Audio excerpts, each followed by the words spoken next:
बिस्मिल्लाहिर्रहमानिर्रहीम। अस्सलाम वालेकुम। उम्मीद है आप सब खैरियत से होंगे। तो मेरा नाम है सरमद सईद और आप देख रहे हैं दाऊद टीवी।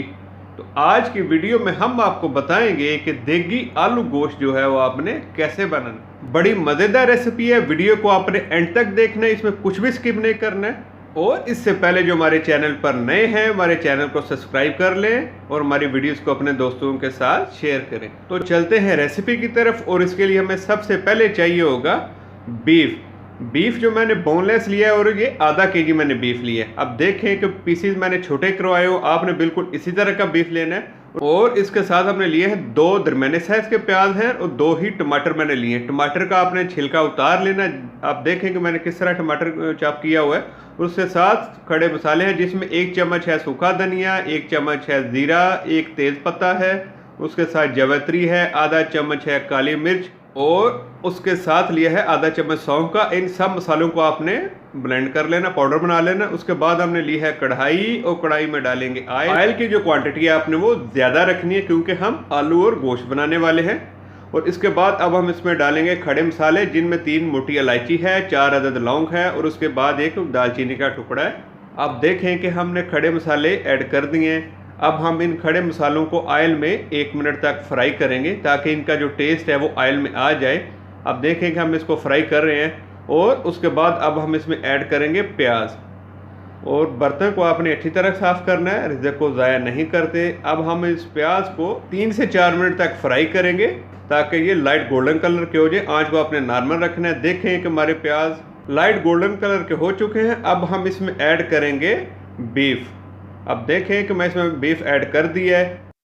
और अब हम 6 से 7 मिनट तक बीफ की बुनाई करेंगे। आंच को आपने नॉर्मल रखना है और बुनाई जो आपने इसकी अच्छे तरीके से करनी है। अब देखें कि 6 से 7 मिनट हो चुके हैं। बीफ का कलर कैसा हो गया है, आपने बिल्कुल ऐसे ही लुक लानी है। अब हम इसमें ऐड करेंगे 1.5 चम्मच अदरक और लहसुन। हमने अदरक और लहसुन इसमें ऐड कर दिया है। और अब हम अदरक और लहसुन के साथ मज़ीद बीफ की 2 से 3 मिनट तक बुनाई करेंगे। आप जितने अच्छे तरीके से इसकी बुनाई करेंगे, उतने ही अच्छा आपका बीफ का टेस्ट आएगा। आप देखते हैं कि मैं अपनी वीडियोस में मीट में हमेशा अदरक और लहसुन की क्वांटिटी ज़्यादा डालता हूं, क्योंकि इससे मीट की जो अपनी स्मेल होती है वो ख़त्म हो जाती है और ग्रेवी भी अच्छी बनती है। और अब इसमें ऐड किया है मैंने 1 चम्मच नमक और उसके साथ आधा चम्मच हल्दी का और उसके साथ 1.5 चम्मच सुरख मिर्च का मैंने ऐड कर दिया है। स्पाइस जो है अपने टेस्ट के हिसाब से कम या ज़्यादा भी कर सकते हैं। और अब हम इसमें ऐड करेंगे टमाटर। देखें कि मैंने टमाटर ऐड कर दिए। आंच को आपने नॉर्मल रखना है। और अब हम इसको मज़ीद 2 से 3 मिनट तक पकाएंगे।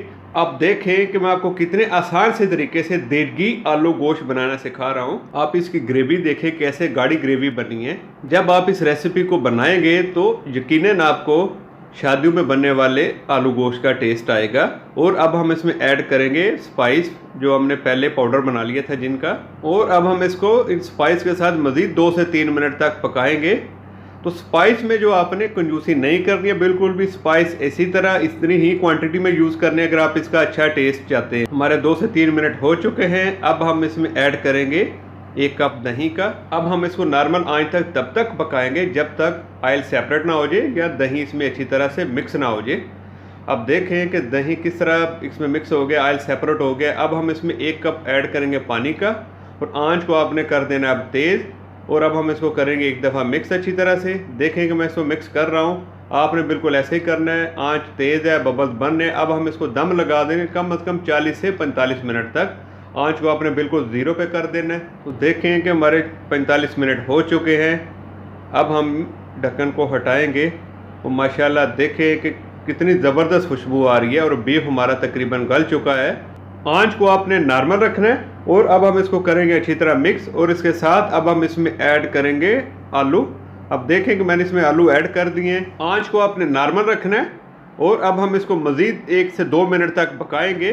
कोशिश किया करें, कोशिश करने से ही बंदा सीखता है, कुछ भी मुश्किल नहीं होता है। और अब हम इसमें ऐड करेंगे पानी। और पानी आप उतनी ही क्वांटिटी में ऐड करें जितनी आपने इसमें ग्रेवी चाहिए आपको। मैंने इसमें 1.5 कप पानी ऐड किया है। आंच को आपने कर देना तेज़। और अब हम इसको करेंगे एक दफ़ा अच्छे तरीके से मिक्स, अब देखें कि मैं इसको मिक्स कर रहा हूँ, आपने बिल्कुल ऐसे ही करना है। आंच को हमने तेज रखा हुआ है। अब देखें कि बबल्स बन रहे हैं। अब हम इसको दम लगाएंगे कम से कम 10 मिनट के लिए और आंच को आपने 0 पे कर देना है। मीट में आपने कुछ भी ऐड करना है, आलू या मटर, वो मीट गल जाने के बाद दोबारा दम लगाया करें जैसे मैंने लगाया है। अब देखें कि 10 मिनट हो चुके हैं, आलू हमारे गल चुके हैं और मीट तो ऑलरेडी हमारा पहले गला हुआ था। आंच को आपने नॉर्मल रखना है और उसके बाद मैंने ऐड किया है आधा चम्मच गरम मसाले का। और अब हम इसको करेंगे एक दफ़ा अच्छे तरीके से मिक्स। आंच जो आपने नॉर्मल रखनी है ताकि ग्रेवी थोड़ी सी थिक हो जाए। और उसके बाद अब हम इसमें ऐड करेंगे अदरक के बारीक कटे हुए स्लाइस और उसके साथ अब हम इसमें ऐड करेंगे कटा हुआ सब्ज़ धनिया। आपने देखा कि मैंने आपको कितने आसान से तरीके से देगी आलू गोश्त बनाना सिखाया है। तो लीजिए, हमारा देगी आलू गोश्त हो चुका है तैयार। अब आप इसको नान के साथ या रोटी के साथ सर्व कर सकते हैं। और अब हम इसको करेंगे प्लेट में शिफ्ट। आप देखें कि मैं इसको प्लेट में शिफ्ट कर रहा हूं। आप इसकी ग्रेवी देखें कैसी ग्रेवी बनी है। जब आप इस वीडियो को एंड तक देखेंगे तो अल्लाह के फजल से आप भी ऐसा देगी आलू गोश्त बना सकते हैं। हम सबको अल्लाह का शुक्र अदा करना चाहिए कि जिसने हमें नेमतों से नवाजा। आपने इस रेसिपी को ज़रूर ट्राई करना है और हमें कमेंट्स में बताना है कि कैसी बनी। और इसके साथ सरमद सईद को दे इजाज़त। मुलाकात होगी अगली वीडियो के साथ, तब तक के लिए अल्लाह हाफिज़।